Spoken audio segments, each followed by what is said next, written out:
Good afternoon. It's my first video that I've done in a little while, and I had something happen that I thought would be valuable to show to some people who haven't had this happen before. So what this video will be about getting a bad eye when you have babies born with bad eyes. So the first time I ever had this happen was probably 1993. So 31 years ago. Amazing, right? 31 years.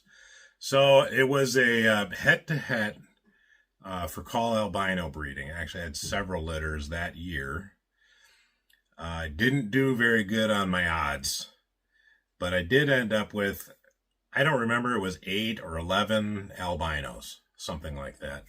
These were all head-to-head breedings, first-generation animals from the very first albino boas that Pete Call bred.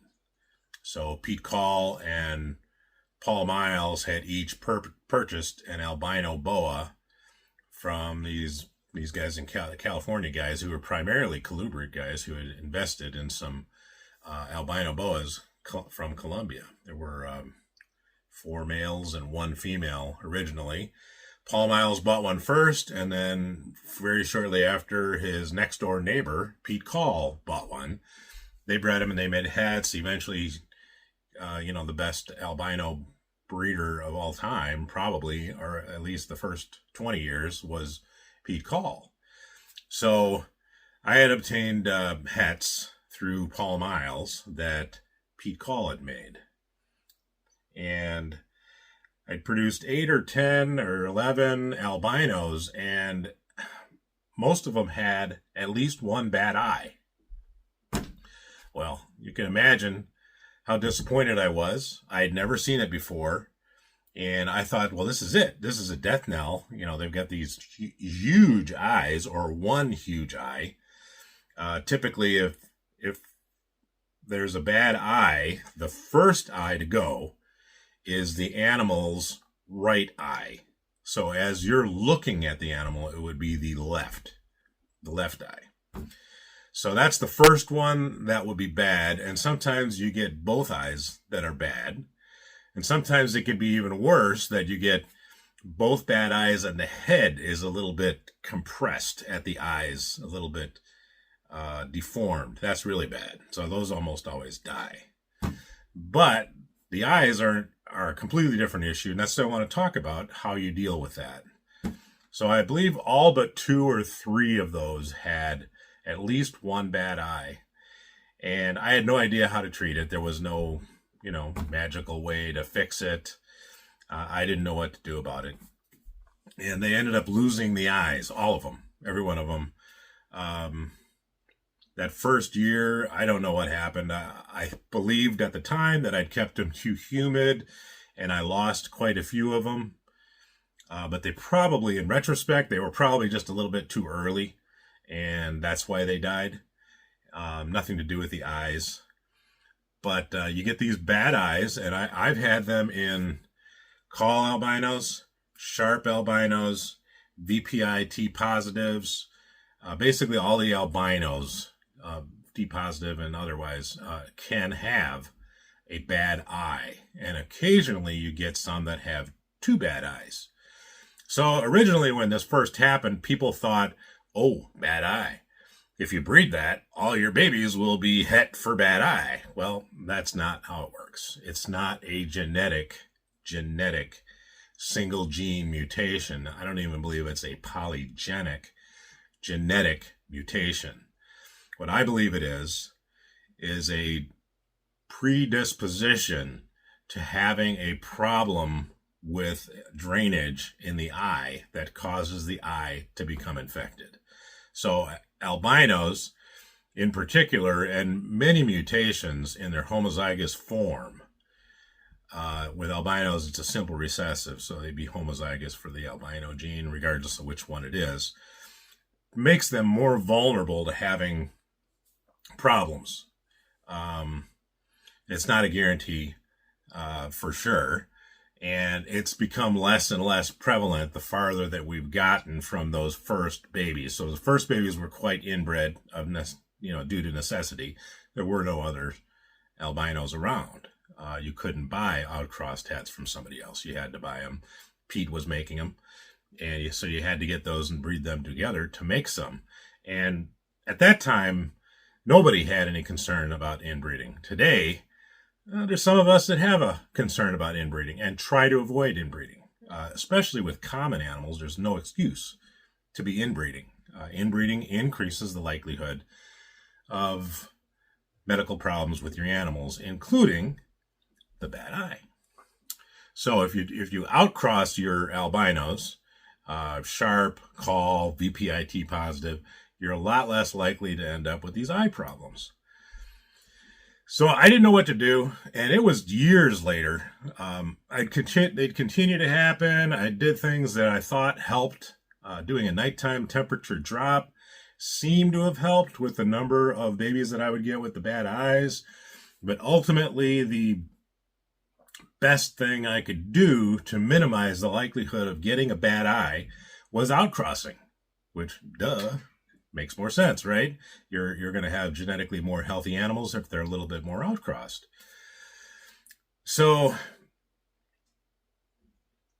it continued to happen. I continued to have them with a bad eye here and there, and it was probably close to 20 years ago when I heard about using something called terramycin. I'll put that on the screen.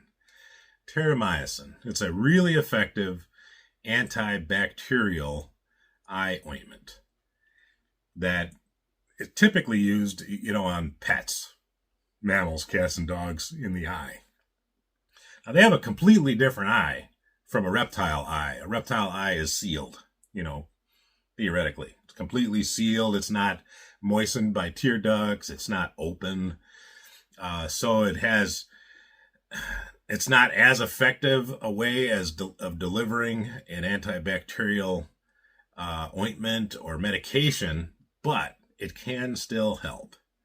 So since then, when I do have a baby that has a bad eye, and today I had a litter from a monster tail paradise boa bred to an IMG sharp albino, and I have one with a bad eye. So I thought I'm gonna shoot a video about the bad eyes, because I've been kind of thinking in the back of my head this would be a good video to do, but it doesn't make sense to do it if I don't have a bad eye to show you what it looks like. So I've never sold a baby with a bad eye. I've given babies away with bad eyes. Tons of people sell babies with bad eyes. I just don't, because I've got plenty of other babies with good eyes. No need to sell one with bad eye.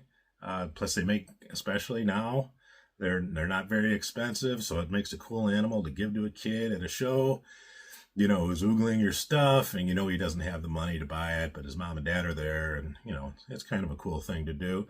Give him one with a bad eye. He's happy to have one with a bad eye, and the bad eye does not affect the animal. So let me give you an example. So I gave a friend of mine a albino female that I'd raised up to be about 4 feet.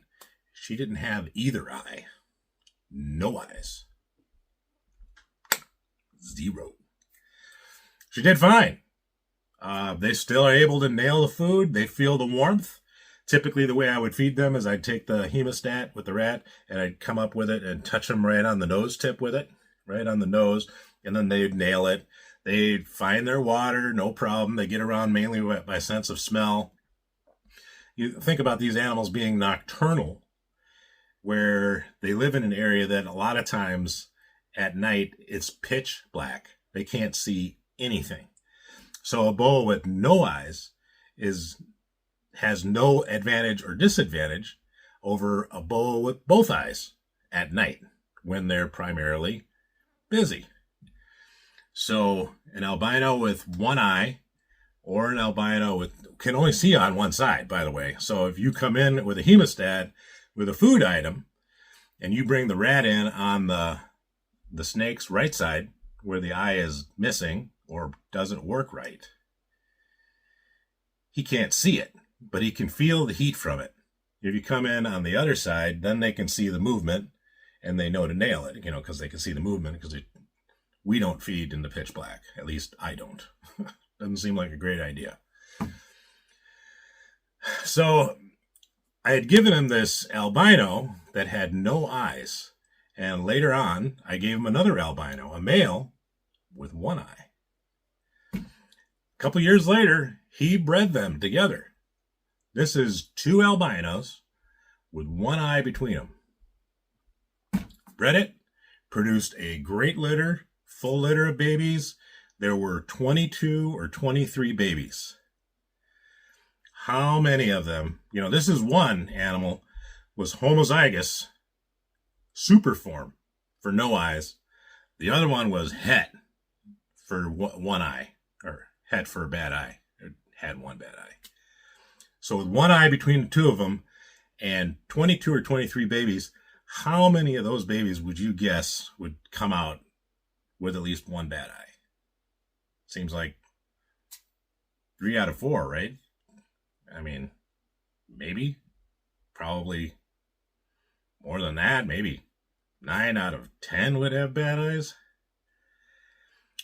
22 or 23 babies, one bad eye in the group. One. So obviously, it's not a single gene mutation. And I have bred many, many boas that only had one eye that was functioning. The other eye, sometimes because of the treatment, which I haven't shown you yet, but I will, because of the treatment, a lot of times that you can save the eye, so it works and it's perfectly fine. Sometimes you save the eye and the eye ends up a little bit smaller, probably still works. You can tell that by testing it, by holding a food item in front of it to see if it would notice it or not. So there was only one baby with a bad eye in the litter. And the eye can fall off completely, so you end up with kind of an open socket there. Nothing there. You can have a very small eye. You can have a normal-sized eye that you can look at, or you could test it, and you know it's not functioning. Sometimes you'll get an eye that's a little bit of a bubble eye, a little bit bigger, and it just stays like that. And those eyes are not very functional. I can tell that they can see, because I'll move in a rat and come in on that side with the less than perfect eye, and they could still see it coming. But it's not a boa I would sell. So just not one I would sell. But I've bred many of those, and it doesn't have any impact on them. Has no impact on their longevity. I should have looked, but I probably have a one-eyed albino out there. It's probably 12 or 14 years old now. I should have checked, but it has no impact on longevity, their health, whether or not they can breed, male or female. It has no impact on whether or not you're going to get more babies with a bad eye. They just happen sometimes. Some litters, you'll have several of them, but it's usually fairly isolated. And it seems I can't really pinpoint why they happen, because I'm outcrossing almost everything at this point. There's a couple projects, very, very early you can't outcross yet because you're the only one. Like I've got the only blood prodigies. Well, of necessity, I had to breed littermates to produce those because I didn't have other prodigies het blood that were unrelated, and it's very early on the project. So anyways, inbreeding is not necessary for almost anything, but occasionally something very, very rare like that combination might be. But I didn't have any problems with the eyes on those, and I only had one litter so far, 14 babies. But it has no impact on the health of the animal. So what I'm going to show you is this terramycin that you basically envelop the eye with it all the way around, and you do it as soon as possible after the animal is born. So I clean them up. When I take the babies out of the cage, I almost always get the baby albinos out of the cage pretty quickly because I need to get a look at them and make sure the eyes are okay. And when treated, about half of them, the eye will get better, and there is no sign there was ever anything wrong with the eye when it was born. So that's the really good news, because aesthetically it makes for a perfect animal. So it doesn't always work, but about half of the time, it makes the eye completely better. And then another 25 or 30% of the time, it arrests the swelling of the eye. It doesn't get any worse. And the eye may be imperfect in those cases, And it may not be completely functional, or it may not be functional at all, but it visually it just looks nicer, looks better. So that's a win-win as far as I'm concerned. And then 20% of the time or something, they're just, the eye is a lost cause. You're not going to save it. You can usually tell that because they're swollen really, really badly the day that they're born. Or like I said, the ones that have both eyes, that's bad. And when both eyes are bad, sometimes the head can be a little bit warped or compressed in where the eyes are. So that's obviously very bad. That's a bad deformity. Those animals you don't want to save. I wouldn't. That just seems cruel. So, at any rate, we'll show you how to do that. And I thought I'd show something here cool. This is pretty cool. Here's an albino. Ooh. Taking a bath.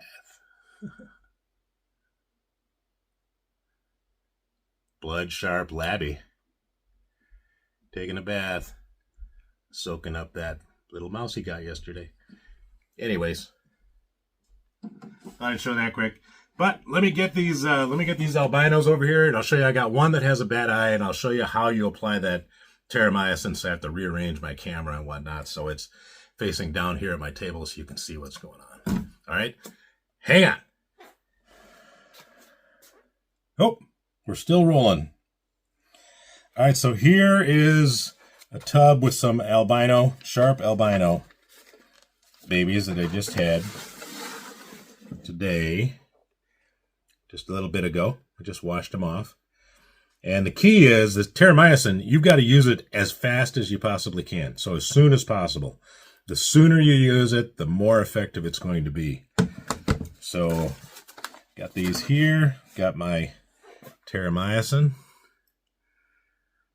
It's a very, very, very small tube. Very little tube. I've been using it. So you've got to keep this on hand. You have to have this before you have the albinos born. If you don't have it in advance, then you won't have it in time. So you've got to have it on hand. If you order it, it's in 2 or 3 days, very likely it's not going to have an impact on the eye of the animal. So I know I saw at least one bad eye in here. And sometimes if I see an eye that looks like it's questionable, I'll use it on it. It won't hurt it. So here it is. Here's the one with the bad eye. This one's actually got 2 bad eyes, which is not good. See that? Let's see if there's a focus on that. So that's what it looks like when they have bad eyes. And then we'll see if we can see if you can see how I apply this. So this stuff, squeeze it. When it gets low, it's really hard to get it out. So you squeeze just a little bit out. A little bit sticking out there. And then you just put it all over the eye. A little bit more.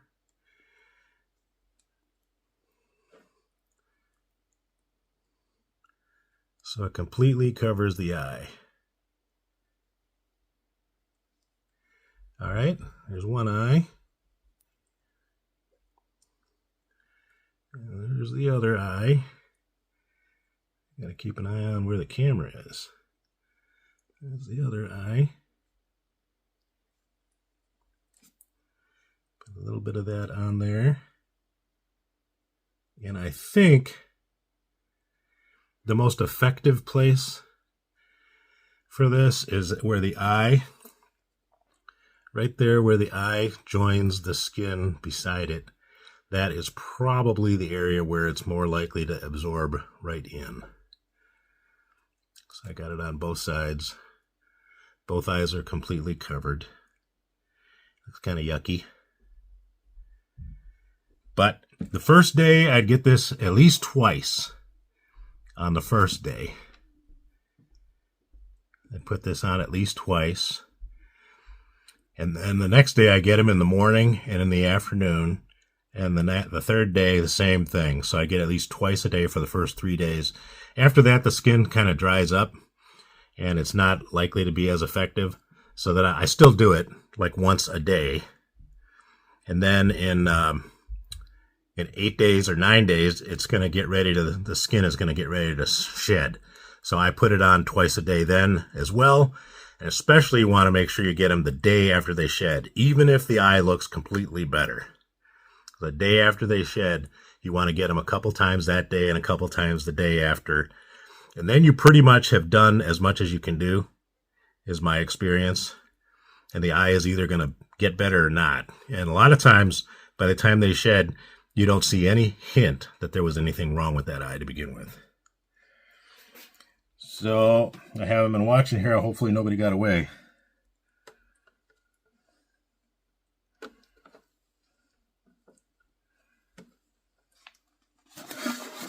Let's look at that one.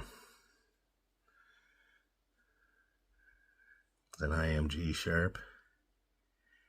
It's a really nice one. Nothing wrong with that one's eyes. Anyways, these are monster tail blood, or have monster tail blood in them. So pretty excited about that. Anyways, post if that's helpful. If that gave you some information that you can use and that you enjoyed watching the video, make sure you comment, say something good, share it with your friends, post it on Facebook, Instagram, share that this is a good place to get information on how to treat your animals when they are born with a bad eye or two bad eyes, and the way to fix it. And mention that you learned it here.